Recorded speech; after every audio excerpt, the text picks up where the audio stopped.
Untuk mereka yang sedang duduk nyaman, enak di atas, perlu saya sampaikan perasaan saya dan juga perasaan banyak orang. Jakarta tengah bersedih, Indonesia sedang bersedih. Ini mewakili perasaan banyak orang dan saya rasakan.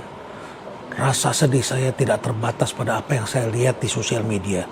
Tapi hari ini saya sengaja pergi ke Jakarta, saya melewati berbagai jalan. Memang banyak jalan yang kosong, memang ada banyak jalan yang ditutup. Saya rapat, kemudian jam 11 saya diminta untuk segera pergi. Kenapa? Karena gedung sebelah, satu lembaga milik pemerintah, aparat keamanan sudah melakukan barikade. Mereka takut di demo besar. Tapi kenapa hanya takut? Kenapa hanya ingin memadamkan kebakaran? Hanya ingin memadamkan gerakan demonstrasi? Persoalannya ada di akar, jangan menuju ke atas dulu. Di akar itu persoalan kalau tidak diselesaikan akan tereskalasi. Sadar gak sih kalian bahwa ini sudah jadi masalah? Masalahnya pejabat yang ngomong sembarangan. Soal tanah mau disita, soal uang tabungan kemudian dibekukan di rekening. Ini gimana sih, seperti gak ngerti masalah? Kalau judi online itu kan gak mungkin dananya diendapkan. Kalau mereka bandar itu uangnya cepat diambil. Tapi dibekukan seperti itu. Lalu kemudian kita lihat lagi, katanya beras itu surplus di Indonesia. Tapi harga beras naik. Ini situasi tahun 98 itu seperti itu. Harga beras naik, pengangguran marak, lalu kemudian gak lama lagi itu mata uang terjadi pergeseran. Lalu masyarakat semakin menderita. Pajak lagi. Sekarang bisnis online kena pajak, ini kena pajak, apa-apa pajak. Ampun deh, pimpinan daerah juga gak mau mikir. Langsung naikkan ratusan persen, bahkan ada yang 1000%.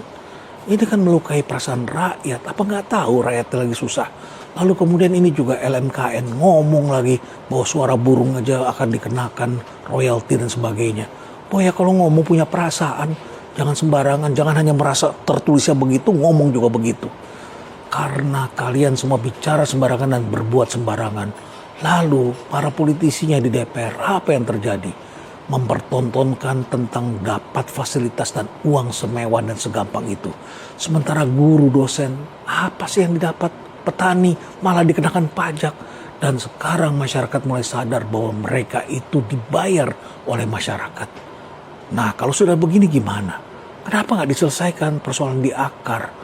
Nggak bisa hanya minta maaf. Driver ojol itu adalah rakyat, masyarakat biasa dan menyimpan satu kedukaan besar bagi keluarga mereka dan kita semua. Tapi ada kesenjangan antara para elit politik dan masyarakatnya. Para bupati, wali kota asik selfie, asik mempertontonkan drama-drama dan kemudian melupakan penderitaan yang dialami oleh masyarakatnya. Kalau persoalan ini tidak diselesaikan di akar, maka terjadi apa yang disebut sebagai problem escalation. Eskalasi masalah yang naik terus ke tangga eskalasi sampai mencapai puncaknya. Lalu membuat kita semua jadi susah. Susah. Hari ini saya jalan-jalanan memang kosong. Tapi itu mewakili keresahan masyarakat. Orang semuanya membatalkan, semuanya mengunjingkan. Semuanya kembali ke depan rumah. Tiba-tiba semua ingin melihat televisi, ingin melihat berita. Tapi kemudian berita juga ada yang disensor, dilarang diedarkan dan sebagainya. Gimana sih ini? Orang-orang yang mempertontonkan arogansi itulah yang harus diselesaikan masalahnya. Dan juga harus ada pejabat yang di atas yang bertanggung jawab. Harus ada orang yang dicopot. Jangan apa-apa selalu menyalahkan yang di bawah. Yang di bawah ini adalah cerminan dari apa yang dilakukan oleh para atasan. Ayo dong bertanggung jawab. Jangan selalu kita menyalahkan orang-orang yang di bawah.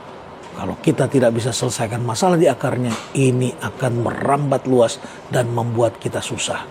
Saya hanya mewakili rasa sedih dan rasa sakit yang dialami oleh banyak orang di sekitar saya. Bagaimana perasaan Anda? Apa yang Anda rasakan? Stay relevant.